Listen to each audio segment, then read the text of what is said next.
It's Bible Club, it's Bible Club, it's Bible Club in our town. There's singing, there's laughing, let's get the word around. You're all excited, we are all delighted. It's Bible Club, Bible Club, Bible Club, Bible Club, Bible Club in our town. All right, so I need some help from the older ones here, okay? And I'm going to explain some things to you older ones, younger ones. You can listen in and find out what the older ones hear.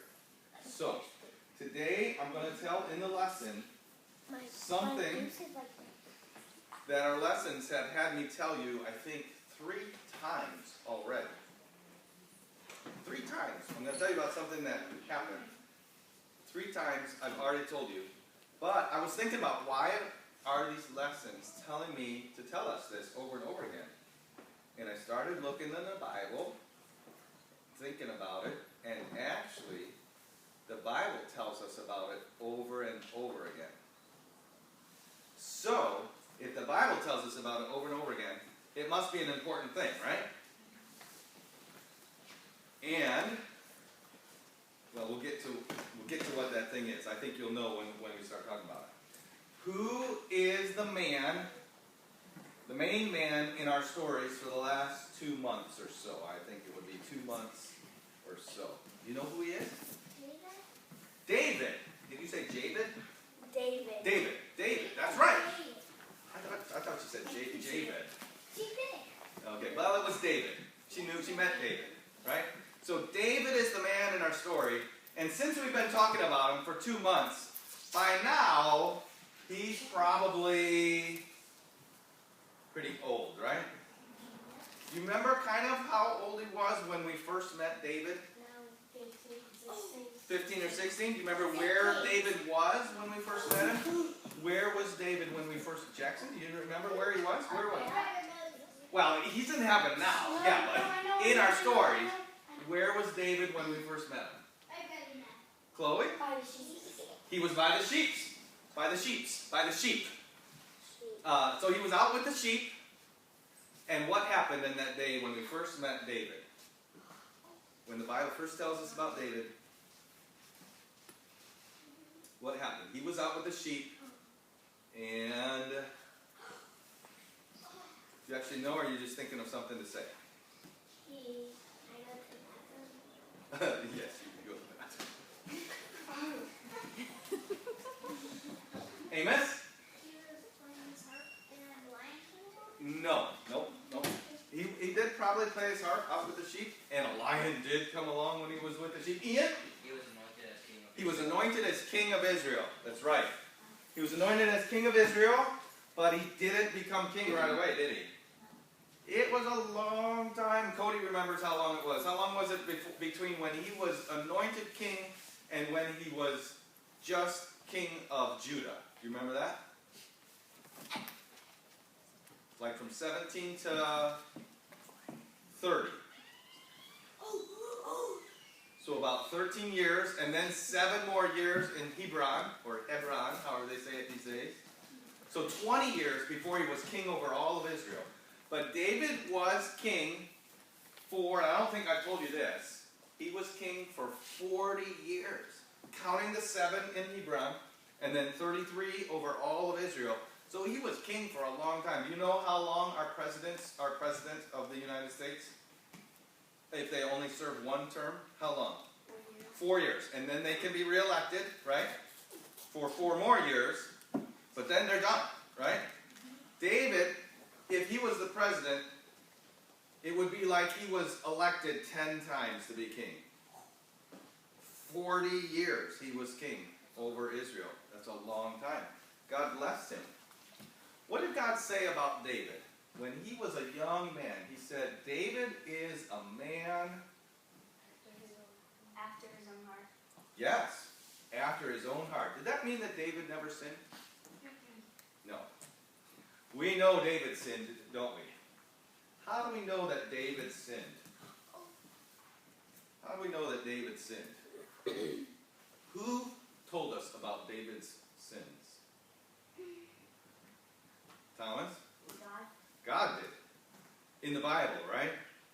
So God knew he was a sinner, but God still said he was a man after his own heart. So what do we, if David was a sinner and he was a man after God's own heart, how can that be true? What did David think about his sin once the preacher came and said, you were the one? Ian? He asked God to forgive him. He asked God to forgive him. He admitted, he confessed his sins, and he asked God for forgiveness. He was soft. Everyone sins. But once we've sinned, once we realize we've sinned, we can't keep sinning. If we keep sinning, if we're like, I don't care, I'm going to sin anyway, that's not being somebody that God would say is a person after his heart, is it? So David was king for 40 years, and he got to be pretty old. Now there's two things I just want to tell you about today. One is this thing that we've heard about a lot. And when David was king, he was very old. He's thinking about who is going to be the king after me. He remembered a very important time. Remember David, he had conquered all of his enemies. He had taken over the city of Jerusalem, and he built up Jerusalem to be his capital city. You remember at one time, he brought the Ark of the Covenant to the capital city. And he built his own palace and all his government buildings there in Jerusalem. And he was sitting there in his house, and he was looking at the beautiful house that he had, that God had let him build, and he had an idea. Do you remember what that idea was? What was his idea back then? He was sitting there, I had this beautiful house that I'm living in, and he had a great idea.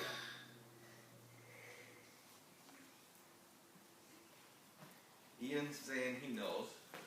He's going to let someone else try to answer. Amos? He wanted to build a temple. Do you remember that? He wanted to build a temple. He said, the Ark of the Covenant is in a tent, and I live in a house. I'd like to build a temple. And so he told the prophet, I want to build a temple for the Lord. I want to build a house for the Lord. It'll be glorious and majestic, because God gets all the honor, and God should be exalted above all. I'm in a house, and the Ark of the Covenant is in a tent. I want to build a temple for God. And what did the man of God say? He said, first, I'm sorry, you're right, but first he said, good idea. And then that night, God said to him, go back and tell David what? No, his son's gonna make it. Right. No, your son is going to do it. Now at that time, David didn't know which son. And God told David one other thing, very, very important thing. Before he said, your son will build the temple, he said, God said, I am going to build you a house to David. Now David already lived in a house, didn't he? So what did God mean when he said to David, I'm going to build you a house? Some of you older ones know. You know what he meant? You remember? Cody? In heaven? Okay. That's not right. That's not what he meant, but it's a good answer. What he meant was he was going to establish David's house as king over Israel forever. So what he meant was, since David was a man after his own heart, he was going to bless David by making sure that there would always be one of David's sons, or, of course, grandsons or great, all the way down the line. Always there would be somebody from David who would be king over Israel. That was a tremendous honor. The king before David, were any of his sons on the throne? Was David the son of the king before? He wasn't. He wasn't. So God said, I'm going to make it so one of your sons will always be on the throne. And I'm going to teach your son. And this time, David is thinking back about this, and God let David know which son would be the king. He said, I want your son Solomon. Now there's a play on words there. he said, David, you can't build my temple because you have been a man of war. And he was. He fought lots of battles. He killed Goliath. He fought all the enemies of Israel. He said, your son will be a man of peace. And his son, he had a son whose name was Solomon, which means peace in it, actually. So, Solomon was going to be his son. And so David said, okay, that's fine. That's great. In fact, I don't deserve that at all, God, that you would make it so that my sons will be king forever. And before we leave this idea, some people might be thinking, but there's no son of David that's king over Israel right now. But there is. Because when Jesus was born, he was born in the family of David. And people called him the son of David. And Jesus is king today. He doesn't sit on a throne in Jerusalem, but the Bible says someday he will sit on the throne in Jerusalem. Because Jesus is alive, right? He died. He went down into the grave. He was raised again from the dead. But did he die after that? No. He went up into heaven. He alive. He went up into heaven in the clouds, and he's up in heaven right now. And someday he's going to come back in the clouds just like what he went. And he's going to sit on the throne of David in Jerusalem. So God is still keeping his promise to David, but he didn't let David build the temple. So did David get all upset about that? No. He collected all the materials that they would need to build this wonderful tabernacle. He had stacks and stacks of gold and silver and bronze and iron. So much iron that you could not even weigh it. He had just rows and rows of huge boards of timber and the wood that you would need to put into the temple. And he showed it to Solomon and said, look, I have prepared all of this, and we're going to ask all the people who love the Lord to give to this. And the people brought even more to it, and they crowned Solomon king. And so now David was almost dead, but since he was very, very old, and he couldn't be the king anymore, they crowned Solomon king, and Solomon became king. And when Solomon became king, he was fairly young. He was not 40 years old or 30 years old even. He was probably more like 20 years old. And to you guys, that's kind of old, but that's not that old. Compared, like me, I look back at 20. I wouldn't want to be the king of a whole country when I was 20. It would be nice to be king of the whole country, but I think I would make lots and lots of mistakes if I was the king. But God had said Solomon will be the king. So the people, they crowned Solomon king, and he became king. And Solomon loved God at this time. He loved God and wanted to worship God and thank God for allowing him to be the king. And so he took lots of the rulers and the leaders of the people, and they went to the tabernacle where everybody would worship God. Now, the tabernacle was not in Jerusalem because the temple had not been built yet. So they went to the tabernacle, and they brought over 1,000, now that's a lot, over 1,000 sacrifices, and they sacrificed all the animals, and they celebrated, and they worshiped God and thanked God for allowing them to have a new king. Now, soon after that, Solomon was asleep one night. And this, I want you to think about this. Solomon was sleeping, and he had a dream, and in his dream, God spoke to him. But it was in those days, God did speak in dreams. Now, God doesn't need to speak in dreams. How does God speak to us today? Thomas? In the Bible. In the Bible. If we want to know what God said, we can read it. It's right there. Right? But back then, there was some of the Bible, but not everything. And so God spoke to Solomon in a dream, and he said to Solomon, now think of this question. Think about who asked it, and think about if you were asked this question. He said to Solomon, ask for whatever you want from me. like that. No, it wasn't the President of the United States saying, ask me for whatever you want. It wasn't the Queen of England saying, ask me for whatever you want. It wasn't, whatever, the rich Arabian Sultan, the oil mogul saying, ask for whatever you want. It wasn't anybody like that. God said to Solomon, ask me for whatever you want. Now think of what you could ask for from God. What could you ask God for? What could you ask God for? If God said to you, which if you tell me that God in a dream told you this, I'm going to say, what did you have for dinner? But imagine, use our imagination, and we have imaginations, don't we? If God came to you and said, ask me for whatever you want, what could you ask God for? What do you think Solomon could have asked God for? What are some things that we could ask God for? If you know the story, don't tell us what Solomon asked for first. If you don't know the story, just say whatever it is that comes to your mind. What do you think you could ask God for? Moses, what could you ask God for?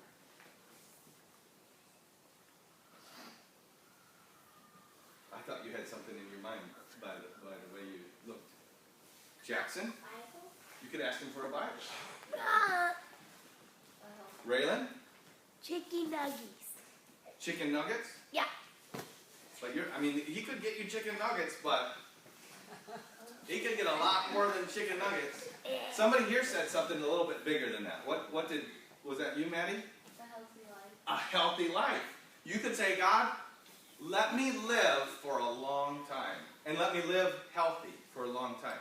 Right? Could God do that? Oh, he can do anything, can't he? What would be something else kind of like that you could ask God for? That Solomon could have asked God for? Can anybody think of something? Peyton? Okay, so he is the king already. But so that he's already the king. Ian? Gold and riches. Yeah. He could say, could I just have even more gold and riches? Could God give him gold and riches? Yeah. God could give him gold and riches. He could have said, can you make it so that everybody likes me and honors me and obeys me? Could God do that? Could God work in the kingdom and make everyone think of Solomon and respect him and do everything that he wanted? Yes, he could have done that. But let me tell you what Solomon asked for. God said, ask me for whatever you want. And Solomon, Chloe, Solomon said, God, I'm young, and you have made me king, and I have to make rules and laws, and I have to judge between my citizens who's right and who's wrong. I don't know that I know exactly how to do that. Please give me wisdom. Please help me to know what is right and what is wrong. Do you think God liked that answer? Do you think God liked that request? He sure did. God said to Solomon, because you have asked of wisdom for me, because you've asked for wisdom to be able to judge your people rightly and make just laws for them, I'm going to give you what you didn't ask for. Solomon, because you asked for wisdom, I'm going to give you riches. I'm going to make you the richest king of Israel that there has ever been. I'm going to give you honor. I'm going to make it so other kings will come and other queens will come and honor you because you're the king. I'm going to do that. And if you obey me and worship me for the rest of your life, I will give you a long life. And if you worship me and obey me, I will make it so one of your sons is king forever. Now, it wasn't automatic that one of his sons would be king forever. God had already promised that to David, but David had more than one son, didn't he? Okay. So, Solomon then got almost the same promise that David did. And God did bless Solomon. And Solomon, for a long time, obeyed God. And we'll have to see next week how God blessed him with all those riches and wisdom, and if Solomon obeyed God for the rest of his life. So, what can we remember? Two things. Remember David? David reminded us again about how he wanted to do something for God, but God said no. Right? And sometimes we want to do something with our life.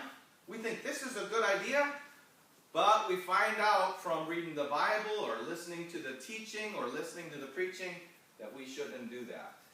In the end, what's better? To do what we think is right or what God tells us is right? What God tells us is right? And then, so that's the one thing we remember about David reminding us about how God didn't let him do everything that he wanted to do. And then we should remember what is the right things to ask God for. Should we always be asking God, God, can I have a lot of money so I can have nice clothes or a fancy car or something like that? No. God, can you make it so everybody likes me? Not necessarily. No. But we should pray that God will give us wisdom. And you should know that God has given us wisdom. It's in the Bible. But we don't always understand what the Bible says. So we should pray to God that he would show us what to read in the Bible, where to find the answers to the questions that we're looking for. We have questions, but it's a big book, isn't it? Where can we find the answers? God can help us find the answers. And then how to understand what the Bible says. And then, like we learned in our verse before, God says to do it. And then he says what? Trust me. Just do it. So, and that's something that Solomon is going to learn, isn't he? He's the one actually that wrote Proverbs 3:5. So, let's try to remember these things. And we'll see next week what Solomon did during his 40 years of being